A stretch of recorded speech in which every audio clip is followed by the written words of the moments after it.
Hello mga best ko, hindi na ako makatulog kaya pumunta ako sa labar ng naman.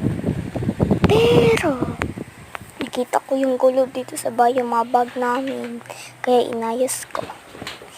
Tinabang ko yung camera ko dyan para makita yung glinis talaga ako. So, pinatong ko lang yung shirt ko at payong ni mama dyan sa bag kasi magagamit namin yan tomorrow kasi Friday pa walang klase. Yan.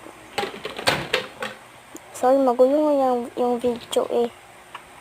Yan, masugulo. Yan. Nagtama ako ng tubig